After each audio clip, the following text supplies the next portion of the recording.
not only being your MC for today, but also the Executive Director for the Illinois Alliance for Reentry and Justice.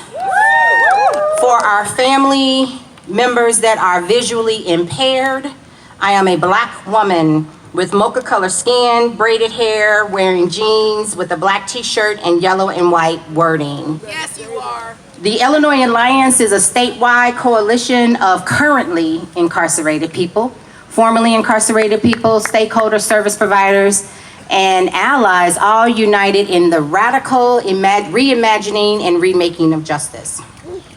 My preferred pronouns are she and her, and I hail from the great city we lovingly refer to as the Chi. Now that we have all that out the way, I want to share a little bit about the coalition gathered here today. We are a community mostly comprised of people directly impacted by the criminal legal system and its most heinous tool of punishment, the 1994 crime bill. We are community members, parents, siblings, partners, lovers, dreamers, etc., that are first and foremost serious about public safety. And that means we are committed to dispelling the myths about being so-called tough on crime and dismantling systems that perpetuate these myths and the resulting harm to our communities, our families, and to us. We are also a coalition of people that enthusiastically embrace a people-driven, democratized process of co-governance, rejecting the normal top-down approaches to policymaking rooted in white supremacy, racism, and patriarchy. Today, on Friday the 13th, we will be walking you through our bill framework and of what is called the People's Bill for Safety and Freedom on the 30th anniversary of the 1994 crime bill. And that was our country's deliberate decision to disappear and disenfranchise an entire generation and counting of mostly Black, brown, indigenous, and low wealth people. That's right. And you know what's scarier than Friday the 13th? The diabolical harms of the 1994 crime bill. Right. But we're here today, family, to share with you the results of the collective imagining of people from all across the nation of what public safety truly consists of. Let me let you in on a little secret. It's not putting people in cages. Nope. It's not over-policing. Nope. It's not cops in our kids' schools. Nope. It is none of those things. Real public safety consists of care and accountability, Right. centering a person's humanity. We're not here for retribution. No. We're not here for brutality. Right. We are here for our people. Preach. And we know that when we come together and care for one another, that's how we keep us safe. Yes. So I want to start with caring for one another. That starts with our language. We are committed to using humanizing language. So we are avoiding titles and labels that attach to us a circumstance and leave behind our humanity and us being human beings. I know that's right. So we will not use language that refer to people based on their current conditions, status, circumstances, behavior, or choices. For example, we say unhoused and not homeless.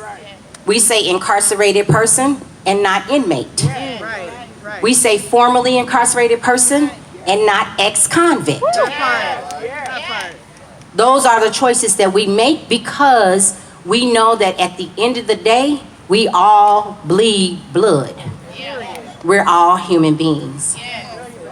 And so we are asking you to join us as you speak to one another, as you commune with one another, as you post on social media, as you write about us in articles, that you too commit to using language that centers our humanity. But before I pass the mic, we want to share our 2 priority asks for our elected officials. First, repeal and replace the 1994 crime bill. Pass the People's Bill for Safety and Freedom. Those 2 go together.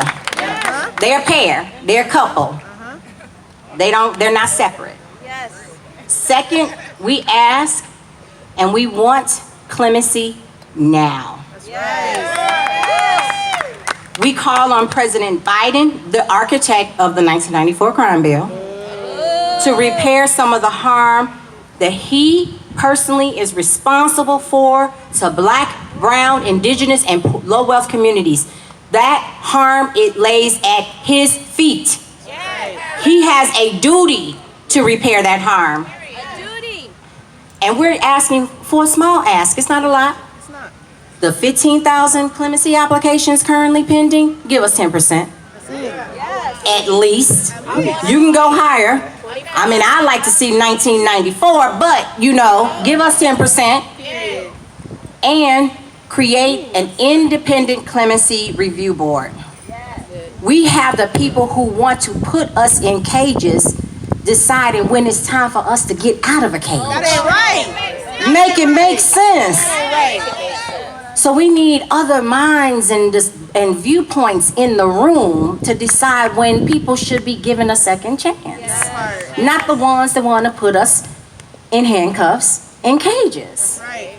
So we need an independent review board that reviews clemency petitions with a diverse, formerly incarcerated persons involved. So now I want to bring Demario up to the mic to shed more light on, to shed more light on the contents of the 1994 crime bill. Thank you, guys. All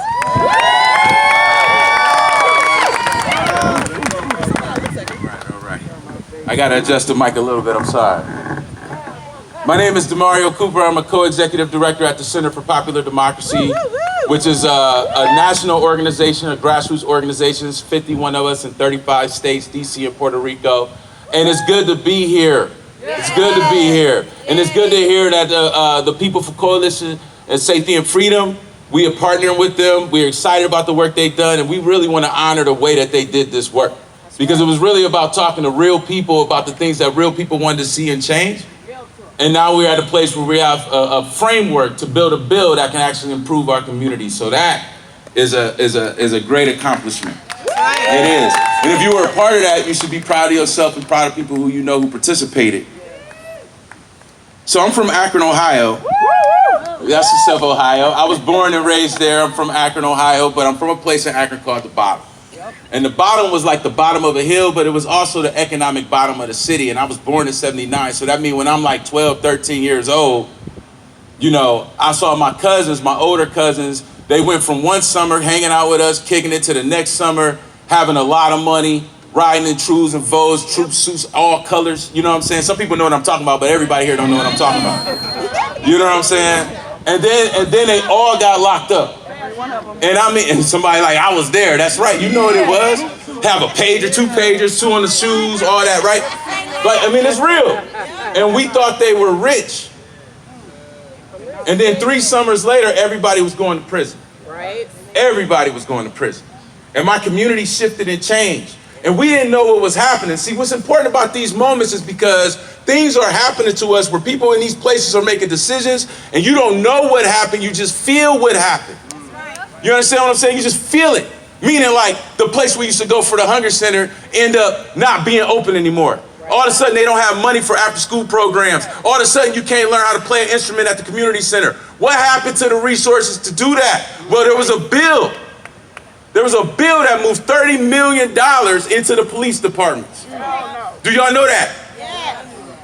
$30 million. That money was money for communities to be safe. That was money for communities to have the resources they need to develop healthy citizens and people inside of our communities. But they use that money to incarcerate us. And that ideology comes from a Reconstruction ideology. So we all know the 13th Amendment, right?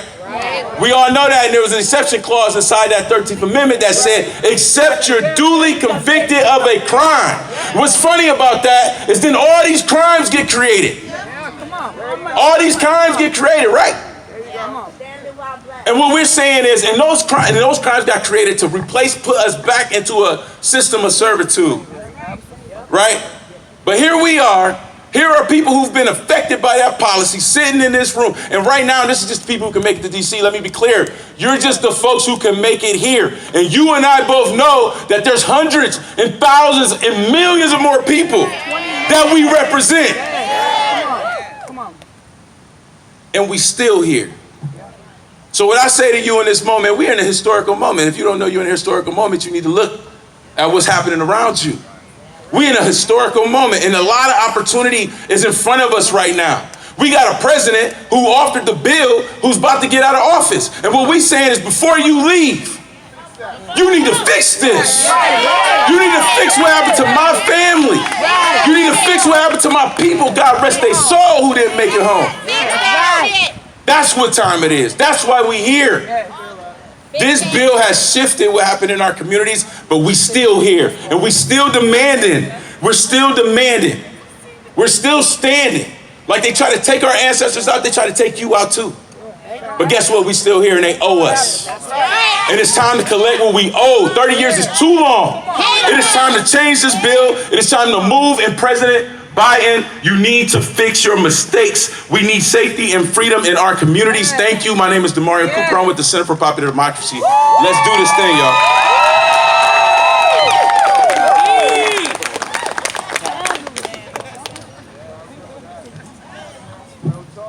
What? We gonna pass the plate up in this piece.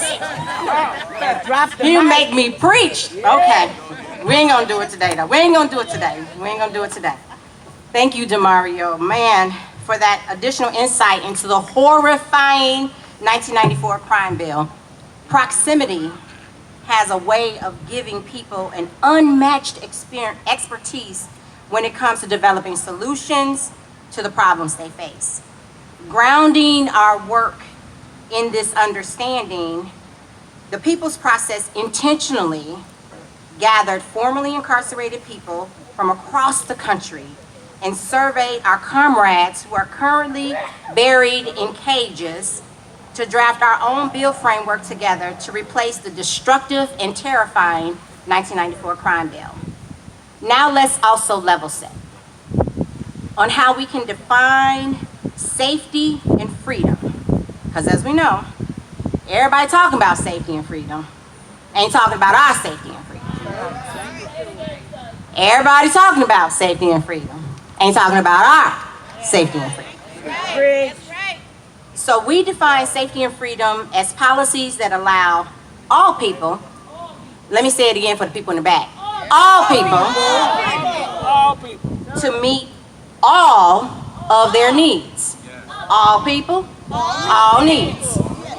We ain't talking about nothing in the middle. It ain't gray here. It's black and white. All in all. To that end, our bill framework outlines in detail all the steps needed and funding needed at the federal level to get us there, and covers these 5 areas. Enhancing community investments. No entry is the best form of re-entry. We want to invest in our communities in the front end, keep our siblings out of these cages. Ending the school to prison pipeline. You can't come for our kids no more. Go ahead on, find you somewhere else to be, and leave our babies alone. Period. Third, addressing policing. That part. That part. Reframing the criminal legal system. These mandatory minimums gotta go. All these things that want to bury us in these cages for years, and what we call in the system, in the Fed system, football numbers. It ain't happening no more. Like, you can't have our people, period. And last, expanding community and reentry services. But let me let you in on a little bit of something. Normally, we say reentry starts when someone's coming home. No. That is not what we're saying. We're saying that reentry starts at the first point of contact. Again, no entry is the best form of reentry. So we start helping and supporting our people the minute or before the system contacts them. Because we, again, not trying to have them buried in cages. So you're gonna hear from a few of our comrades about their experiences and the impacts and enacted and fully funded People's Bill for Safety and Freedom could have had on them or could have in the future. First up is my beloved, and I say that with all my feelings, friend, fam, comrade, and best of all, birthday twin, Timothy Hughes.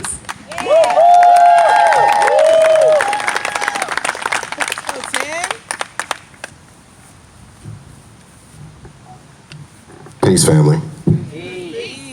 My name is Timothy Hughes. I'm originally from Baton Rouge, Louisiana. And I am here with the People's Coalition for Safety and Freedom. And I organize and build power in Nashville, Tennessee with Free Hearts. I want to give a special shout out to Dawn Harrington for this opportunity to be before you today. Without her support and her help, I wouldn't be here. I want you, before we get started, to close your eyes. Because what I want to do right now is connect us all to this coalition work that we're doing. And I'm going to describe for some of us and for many of us what we would like to see as our perfect day. A lot of times we look at the things as they are now, but we don't really get an opportunity to dream about what is possible. So what I'd like to think about today is what I'd see as my perfect day. And I encourage you to vision with me. It's not just a thing of our dreams, though, y'all. It's a thing that we can make reality.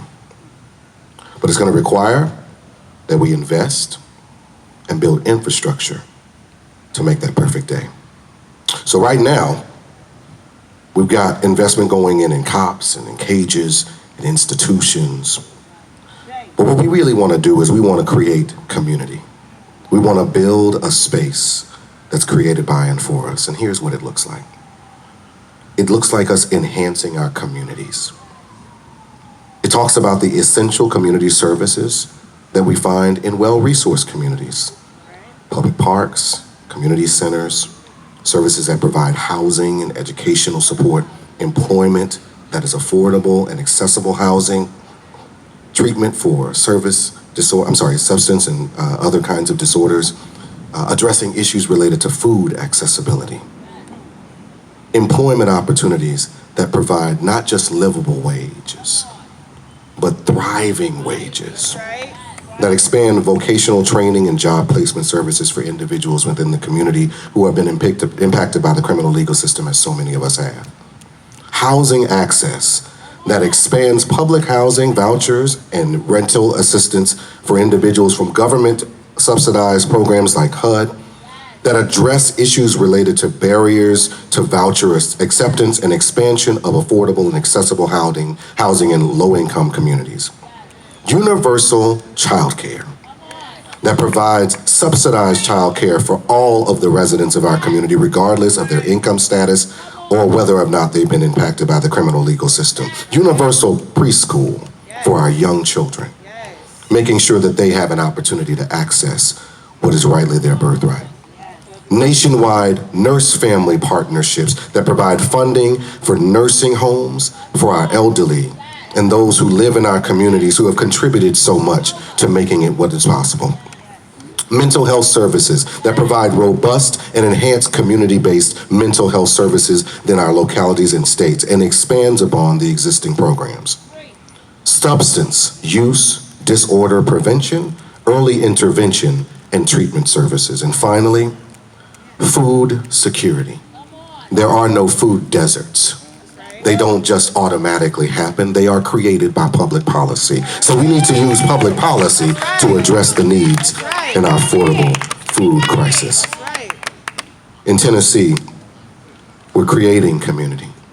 In your local municipalities, in the places where you live and work, we are creating community. We are not throwing people away. We are helping people to thrive. Open your eyes. Now let's go do it.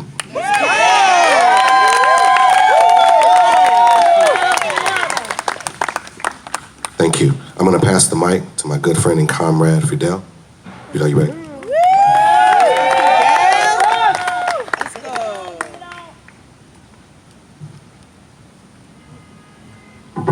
Hello, everyone.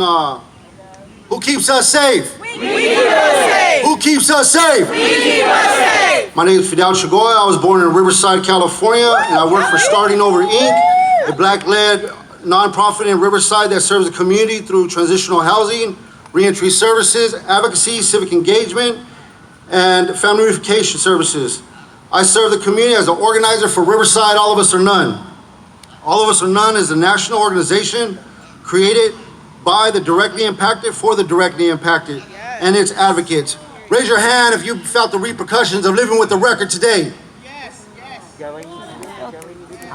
Who keeps us safe? We keep us safe. Who keeps us safe? We keep us safe. I got involved with the People's Coalition for Safety and Freedom and the Center for Popular Democracy because of my commitment in representing and educating justice-impacted individuals.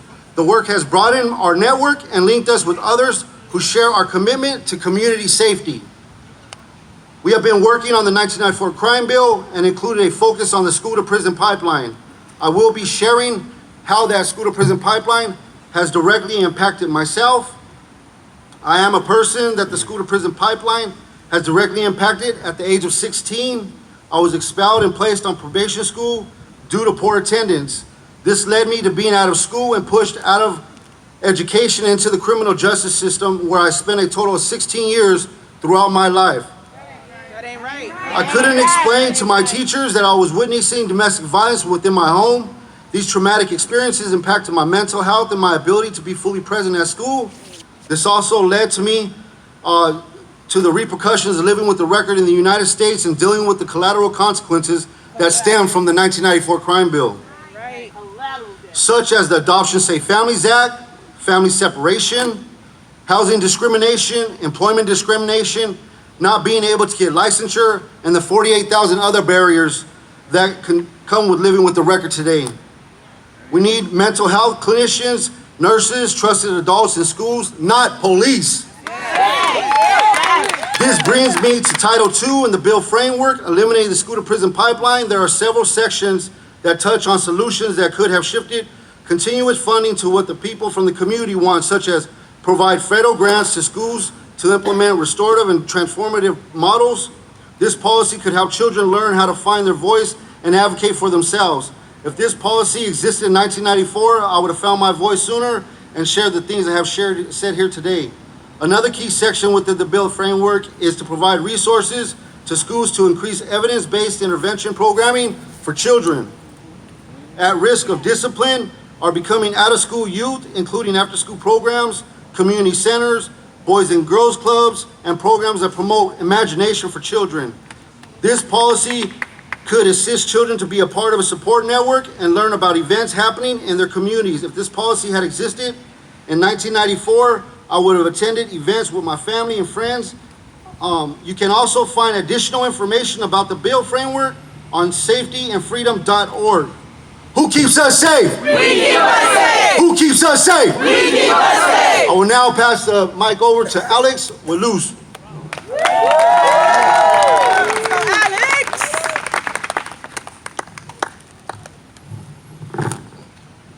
Hey, my name is Alex. I'm a youth organizer with Latinos Unidos Siempre. We're based in Salem, Oregon. I'm here today because my family has survived the impacts of the 94 crime bill and mass incarceration. The 94 crime bill took lives of millions of poor, black, indigenous, immigrants, people of color all over the country. That ain't right. In Oregon, it funded and developed new prisons and led the way to Measure 11, which is a bill that can put trial minors as adults. My family was forever marked by these policies. It led to the incarceration of my brother at a very young age, taking half of his life away. And then it led into the intergenerational trauma of different members of my family. Incarceration opens up wounds in our family. And they don't always turn into scars, but run deeper and deeper as the years go by. The holidays, celebrations, and birthdays are often a reminder that our loved ones have been taken by the system. Instead of mental health services and supports, education, and resources, our loved ones were met with violence of policing, which turned into violence against all our families. The 94 crime bill also funded the school to prison and deportation pipeline. It led to the explosion of police, zero tolerance policies, which pushed out black and brown youth into schools and into cages. So to combat this system, Luz fought hard. So in 2021, we moved one step closer into abolishing the school to prison and deportation pipeline by removing police in our school district. But abolition, it also includes permanent investments into adequate mental health services, a school clinic, restorative justice, and it also means keeping ICE out of our communities. But we still have a long ways to go. Because in Salem, Oregon, we have 5 prisons, but not enough housing for people. We have 5 prisons, but 230 teachers were laid off this year from the Salem-Kaiser School District because of insufficient funds. 30 years has been enough for us to know the tough on crime bills that took funds from housing, education, other social programs do not make our communities or schools safe. You do not have to be directly impacted or involved into the criminal justice system to be affected by the 94 crime bill. That's right. Mass incarceration is a social and economic disparity caused by a system of racial capitalism. If you are unhoused and if you were laid off from the public schools due to a budget cut, you lack health care, you are impacted by the 94 crime bill also. So I'm here to call on the communities across the country to join us in demanding that first our elected officials repeal and replace the 94 crime bill with the People's Bill for Safety and Freedom. Secondly, that President Biden frees our people by pardoning sentences from at least 10%, it should be more, of 15,000 clemency petitions, establishing an independent clemency review board also. I'm gonna just do one more chant. I'm gonna say up in education and down with incarceration. Up in education, down with incarceration. Up, down. Thank you all for being here. Now I'm gonna pass it on to our Denise. Give a round of applause. Thank you.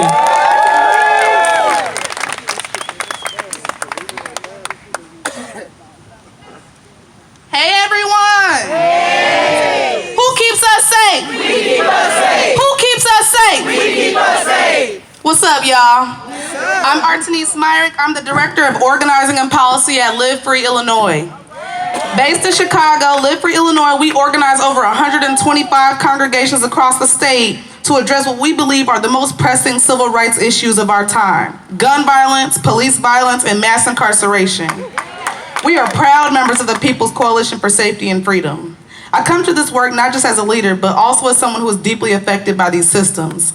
As a person living with the record and a child of incarcerated parents, I've seen firsthand of how policing can break apart and derail families. Say that ain't right. That ain't right. The 1994 crime bill is a stark example of how our nation's approach to public safety has failed to actually keep us safe.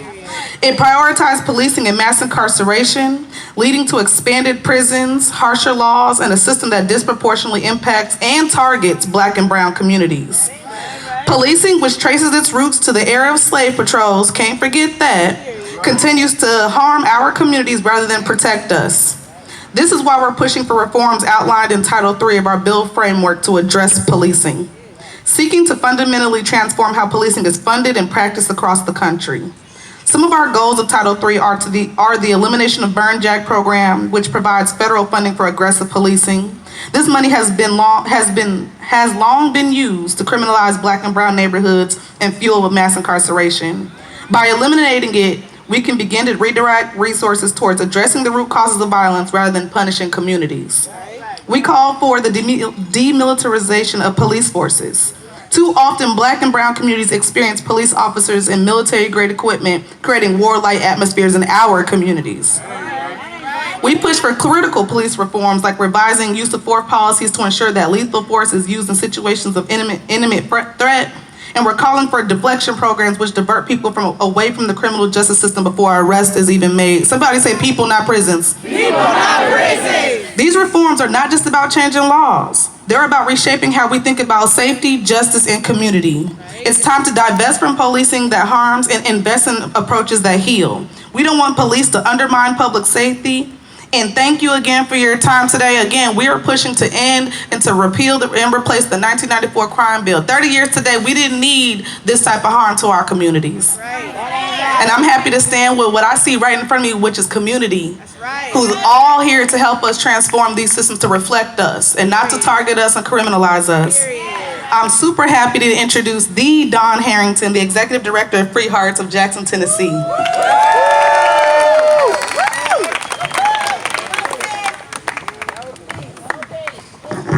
What's up, y'all? My name is Dawn Harrington. My pronouns are she, her, and I'm the Executive Director of Free Hearts. We're a statewide organization that's led by formerly incarcerated women that organizes families impacted by incarceration across the state of Tennessee. I'm also a proud member of the People's Coalition for Safety and Freedom, who, along with our Tennessee comrades, shout out to Community Defense of East Tennessee, Abolition Works Tennessee, and all the Tennessee individuals and organizations that were involved in organizing our People's Movement assemblies and surveys from our incarcerated comrades in Tennessee. I got involved in the coalition and the people's process because I truly believe in the power of the people and the power to create changes. And at the National Council for Incarcerated and Formerly Incarcerated Women and Girls, we say nothing about us without us. Nothing about us without us, right? And at Free Hearts, in our creed, we say we're not free until we're all free. So the people's process has been transformative in practicing true democracy, not the fake democracy, right? True democracy, and sharing power towards building safety and freedom. Title IV of our People's Bill framework provides actionable steps and policies that can be implemented now to change how policing is done and limiting the harms and devastation of mass incarceration in our communities. We included things like eliminating cash bail so that folks are not penalized for being poor and working class. We have a big bail problem in Tennessee. We have a bail fund, and my felony conviction, when I was charged, my bail was $100,000. That ain't right. That ain't right, right? Okay.